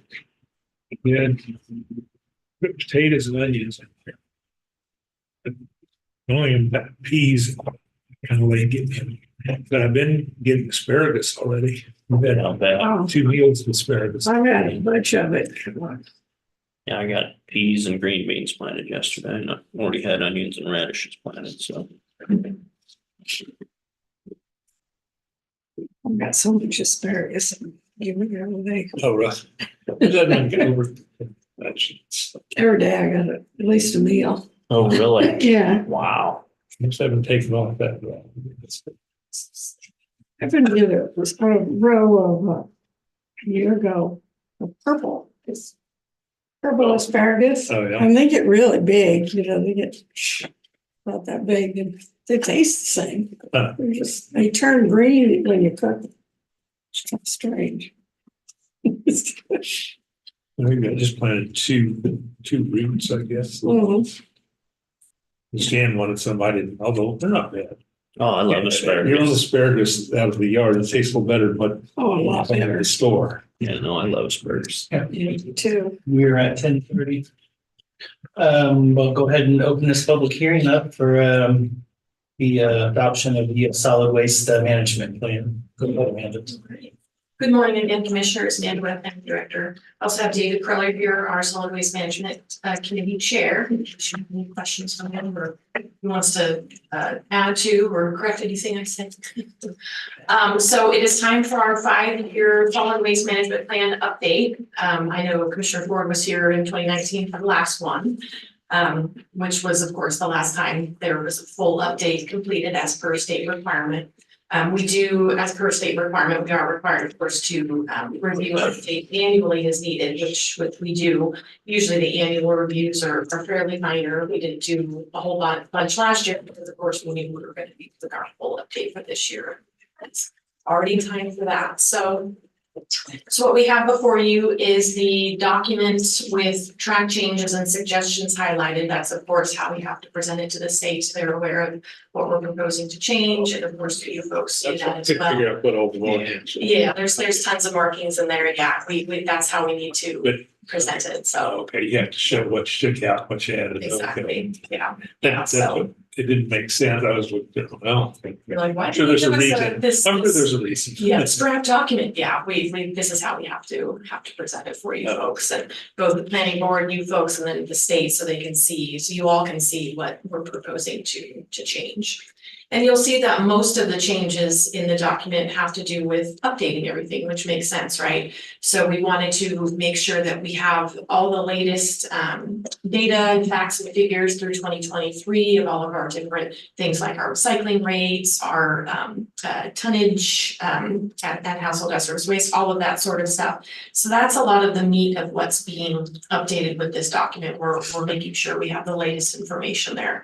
We also wanted to make sure that we updated and included what we've been up to these last 5 years. The Food and Farm Council was created, I believe, in 2018, 2019, and they've actually done a lot of stuff, as you folks are well aware, over these last several years. And it's things like that we wanted to make sure to incorporate into this document. We did the Master Food Plan in 2022 that you folks in the city adopted. So we've incorporated pieces of that into our plan.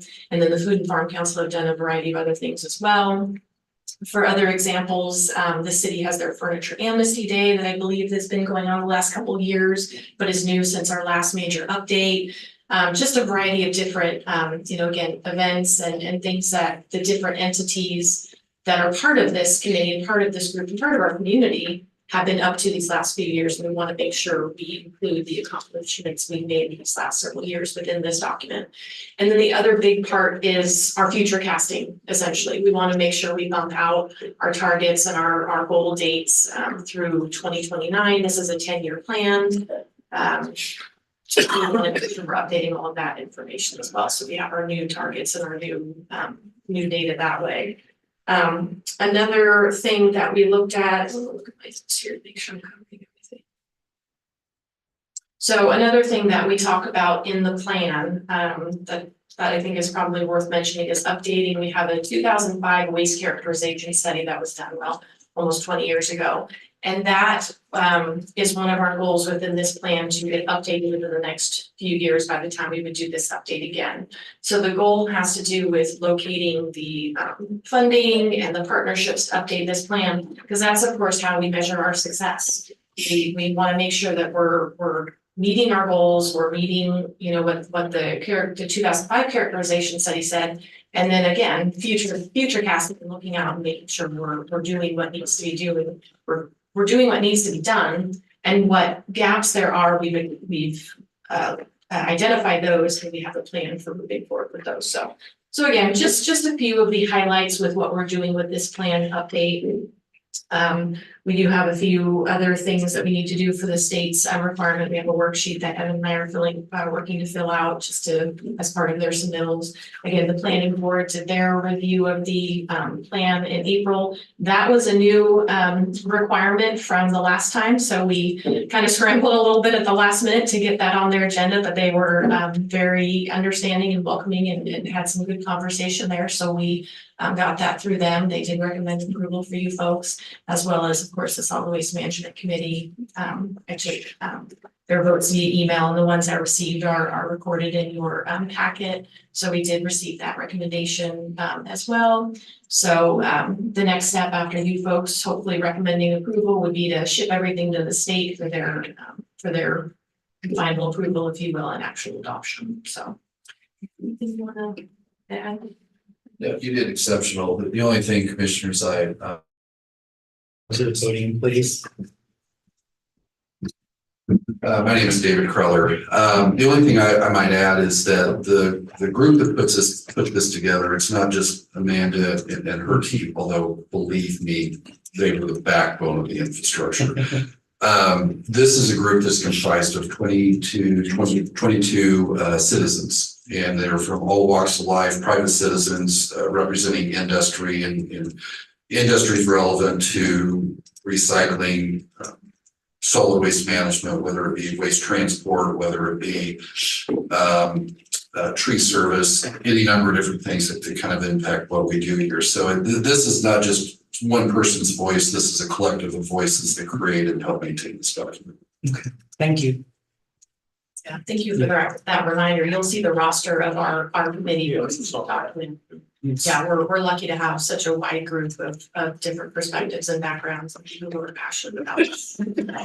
They've really done an exceptional job getting this document updated, so.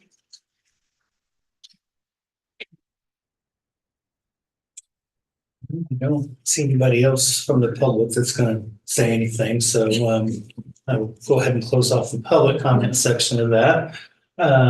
Do we have any comments? I did have one comment. That was in the recycling part. It talks about how we in effect subsidize the recycling. I think it said 15,000. Is that, I thought it was more than that. Yeah, We approved it. We had to approve it one time and I went, holy cow, what? yeah, it is the 15,000 for Howie's that we. It is just 15. No, Yeah. I mean, it's still pennies. It's throwing it down a rat hole, but that's what we have to do. Yes, that's what it is. Yeah, and then they give us that information annually. They'll give us Yeah, they give you the numbers. numbers and all that stuff. Yeah, exactly. I had, on the landfilling, there's, statement in there and action statement that the commissioners may adopt a resolution prohibiting open dumping as well as burning of household trash. Is that for the county only, or this, because the city has? Yeah, we could do that for the cities if they have their own municipal ordinances, right? That'd be all the cities, not just Manhattan.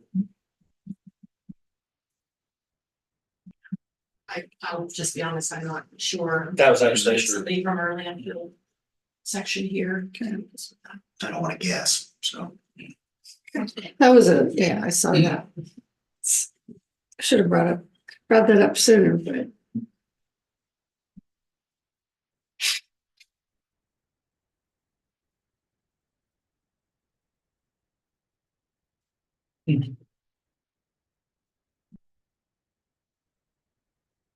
Questions or comments?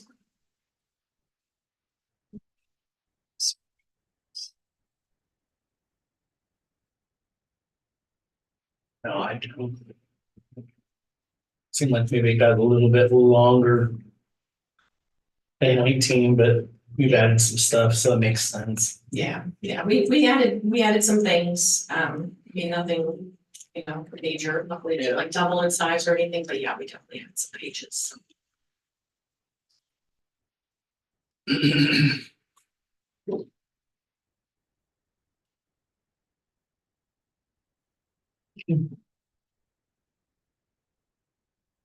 Yep, that's it. Can entertain a motion? I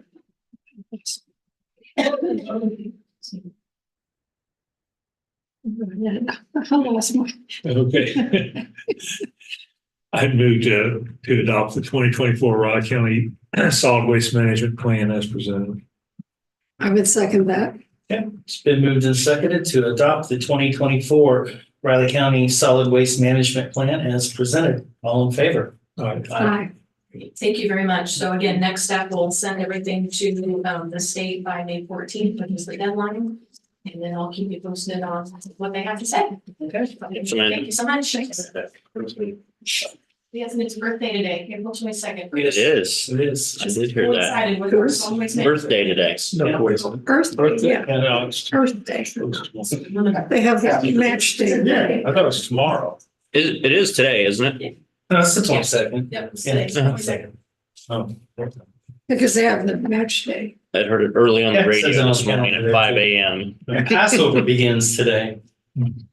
That's different this year because Easter was really early and That's it's 'cause we had the leap year. Passover. Yeah, Passover usually before Easter. Strange. An extra 2 days in February, throw everything off. Okay, well, that completes everything on this morning's agenda, so I don't have anything else to add, so. So we're gonna do the groundbreaking at 2:00. Correct, and we have the intergovernmental at noon. For that, okay. New printer is on the way. IT's working on finding one. The printer was taken intentionally offline. Yes, I got Cindy's email.